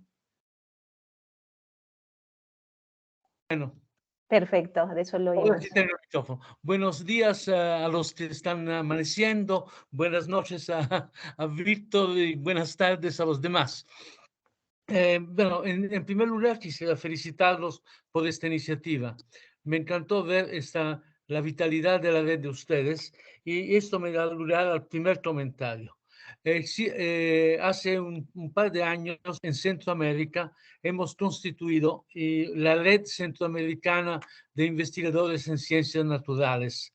El coordinador es un colega salvadoreño, Carlos Rudamas. Si me permiten compartir pantalla, le pongo la información, porque lo debo tener aquí. ¿Lo ven en la pantalla? No. Aún no. Bueno, entonces, bueno, si le mandaré esta información, la mandaré por WhatsApp a Víctor, que la reparta a él. Entonces, primera cosa. La segunda cosa que quería decir son algunos comentarios de las cosas que he escuchado hoy. He escuchado cosas muy interesantes. Primero, el comentario de Víctor sobre la importancia de que haya sincrotrones en África y en América Latina, que no sea solamente el de Brasil. Es un escándalo que en África no hay sincrotrones. Es ridículo que en América Latina haya solamente el de Campinas, porque eso significa que por ejemplo, para un colombiano o para un mexicano digamos de Chiapas y no del Paso, los sincrotrones más cercanos están a 4.000, 5.000 kilómetros de distancia. Es claro que así no se va a hacer investigación, porque nadie va a hacer investigación, a pesar de tener buenas comunidades científicas. Entonces, es una necesidad para la zona del Caribe tener un sincrotrón en la región. Y estamos trabajando en esto, pero hay una dificultad que quiero mencionar. Ustedes, la reunión de hoy es una reunión entre gente del sector. El problema cuando se habla de sincrotrones es que normalmente la gente se preocupa que esto dice, pero este es un juguete de físicos. La intervención del colega de la Universidad China es el ejemplo típico que la gente va a sacar. ¿Cómo así? Están buscando partículas que quién sabe para qué sirven y todo esto. Claro, se olvidan que el solo hecho que estamos hablando nosotros se debe justamente al CERN. Si el CERN no hubiese promovido el web hace 25 años, más o menos, o quizás 30. Hoy no estaríamos así, estaríamos hablando por teléfono o mandándonos cartas que llegarían 2 semanas después. Entonces, eso ya son las cosas que decir. El sincrotrón no es un problema de física, es un problema que nace de la física, pero sirve para muchísimas otras cosas, y excelente la presentación de Víctor, que muestra cómo puede ser útil en temas de salud. Pero hubo una pregunta que hizo una persona cuando estaba hablando la colega de Electra. El costo del sincrotrón. ¿Quién paga el costo del sincrotrón? Miren, yo conozco, un sincrotrón cuesta más o menos, para trabajar 20 años, alrededor de $1 millón, quizás menos, $1 billón, perdón, quizás menos. Lo cual significa $50 millones al año. Que no sé si ustedes saben cuántos han sido los gastos militares de la región Caribe en el 21.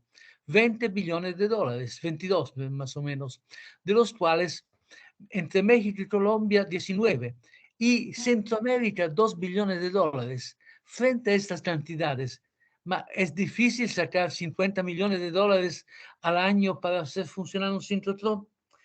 Bueno, quería concluir con una información y una observación. La información es que estamos realizando organizado por República Dominicana, un simposio multisede sobre los proyectos que estamos adelantando. Habrá un día será en Colombia, un día en Jamaica, un día en España, un día en México, un día en Salvador y un día en Dominicana, y todo se concluirá en el congreso que se hace en Dominicana, organizado por el ministerio. Espero que a ustedes les pueda interesar participar en este simposio, y la información digamos, que Víctor le repartirá, contiene mi dirección. Yo le puedo dar la información del link del simposio y etcétera. Pero concluyendo, volviendo al tema del costo, yo quisiera decir dos cosas. Primero, aquí se ha hablado del futuro. No, el problema del sincrotrón en América Latina no es futuro. El futuro del sincrotrón de América Latina es ayer. Se está hablando de esto desde hace el 2015. Entonces, no podemos seguir esperando. En segundo lugar, y con esto concluyo, concluyo con una frase del premio Nobel argentino Bernardo C. Recuerden que la ciencia no escala. Lo que escala es la ignorancia. Gracias. Muchísimas gracias, completamente de acuerdo con usted. Ana. Ahí voy. Hola. Pues muchas gracias, Víctor. Ya sabes, por acá siempre echando porras a todos ustedes. Pues, ¿qué pasó con me imagino que por la situación en México, pues no se pudo realizar, ¿no? El sincrotrón. Pero esto ya se dejó, este proyecto ya no juega ya no estamos jugando por ese lado, ¿o qué es lo que está sucediendo? Víctor lo dijo. De hecho, estamos colaborando muy estrechamente con la comunidad de los usuarios de sincrotrones mexicanos, con Abel Moreno y Mayra Cruz. Hacen parte de nuestro grupo. No, es un proyecto regional, absolutamente regional. Y México pertenece al Gran Caribe, exactamente como Colombia y Centroamérica. Si tú te refieres al proyecto de Hidalgo, lo que hemos estado haciendo, este tipo de proyectos no son proyectos de 1 año ni de 2 años, son de 10, 15 años. ¿Sí?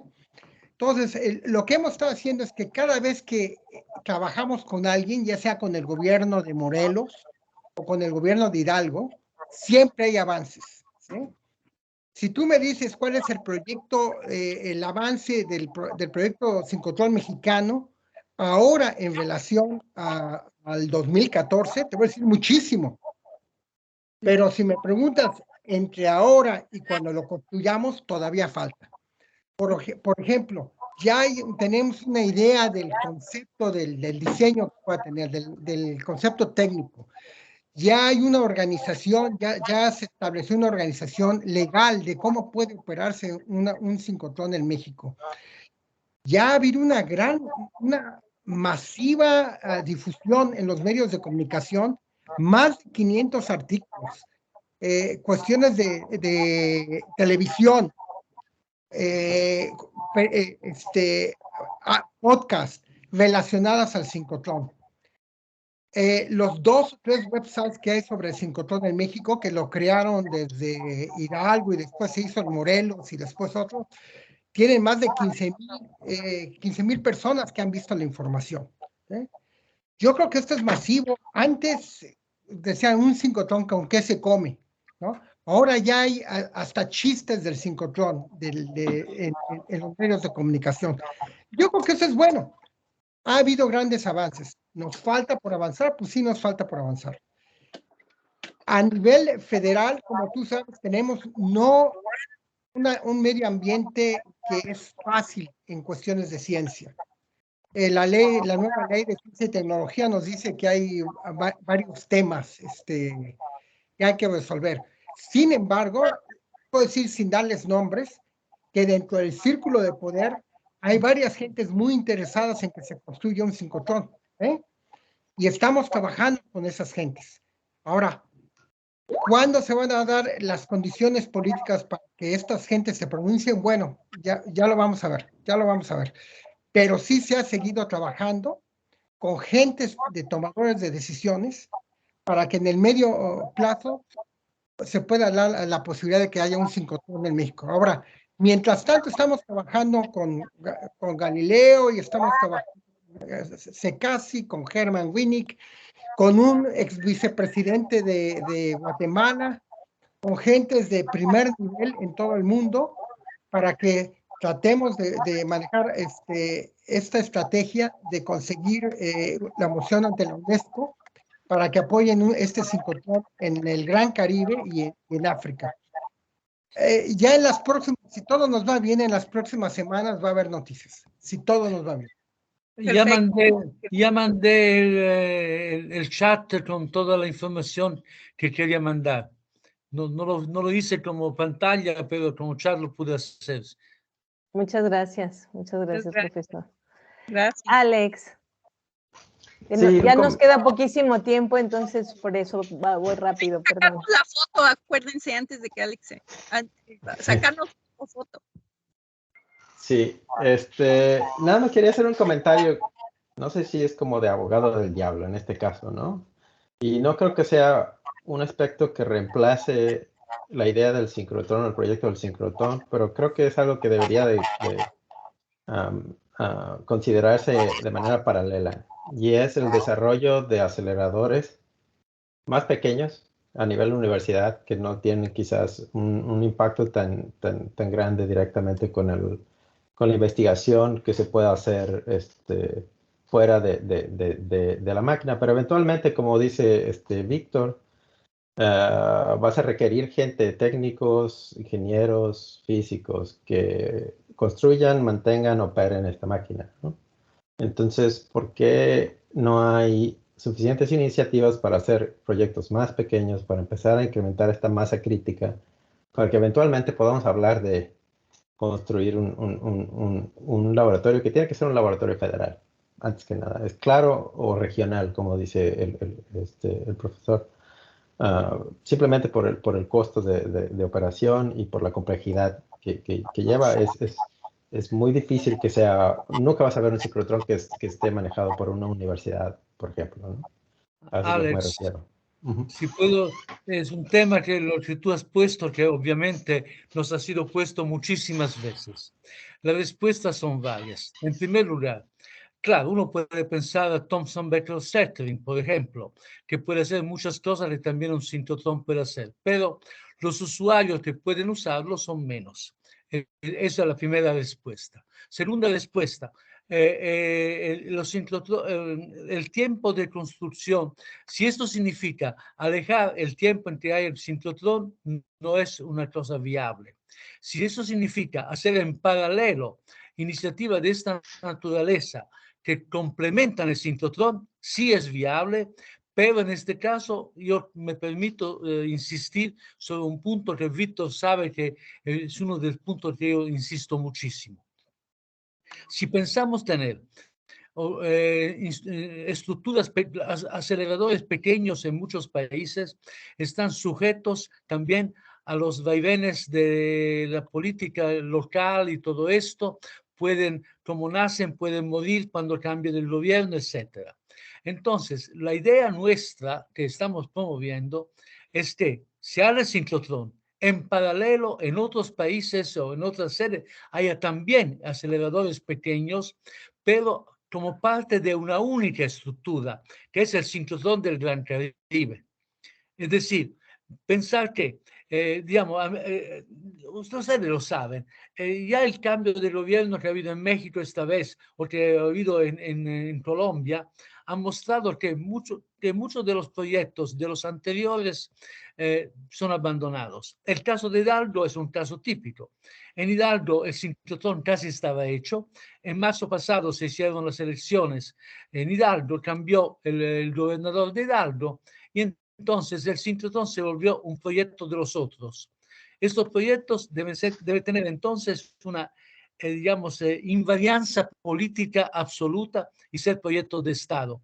Y entonces, o proyectos de región. Pero digamos, sí, que sean importantes los pequeños, estamos totalmente de acuerdo. Sí, sí, más en el sentido como una cosa paralela, no para robar, digamos, recursos del sincrotrón. Pero, o sea, precisamente porque construir ese proyecto lleva muchos años de gestión, etcétera, etcétera. A la par puede haber también esfuerzos para empezar a fomentar la masa crítica del aspecto técnico, digamos. Totalmente de acuerdo. Solamente quisiera añadir, ya se está trabajando para la posibilidad de que se construyan líneas de laboratorio en sincrotrones. Ya ahorita hay varios convenios en proceso, ¿sí? O sea, sí es, no el tener un pequeño acelerador, pero por lo menos el poder construir un laboratorio en alguna de las... Bueno, son las 2 de la tarde aquí en Centro Europa. Desafortunadamente tenemos que terminar la reunión. Les pido a todos los que están presentes de prender sus cámaras para tomarnos una foto, como dice Ana Luisa, creo que es una linda idea para marcar este día. Súper interesantes las presentaciones. Como siempre digo, este tipo de reuniones nos permiten conocernos entre nosotros, ver eventuales puntos de colaboración en los laboratorios, en las empresas en las que estamos trabajando. A mí me surgieron un montón de ideas. Quisiera preguntarles después, les llamaré individualmente para saber las aplicaciones médicas. Yo trabajo en medicina, en equipos de diagnóstico, y seguramente también hay muchísimas cosas que ya se hacen y me gustaría aprender un poquito más sobre esto. Pues muchas gracias a todos. Edgar, ¿tú sabes cómo tomar la foto o analiza? Oigan, aparte de la foto, gracias a ti, Nayeli, por organizar estos tequilas por la ciencia, y espero que se sigan organizando porque son buenísimos. Hay que seguir en contacto todos. Perfecto. Para mí fue un honor, la verdad, para mí fue un honor organizarlos. Fue súper lindo conocer gente tan preparada, tan talentosa en nuestra red, y de verdad yo espero que se sigan organizando. Muchísimas gracias a todos. Muchísimas gracias. Hasta luego. Foto. Gracias. Entonces, yo tomé 2, así que luego las comparto. Muy bien. ¿Okay? Bueno, hasta luego. Adiós. Hasta luego. Gracias. Chao. Bye. Chao.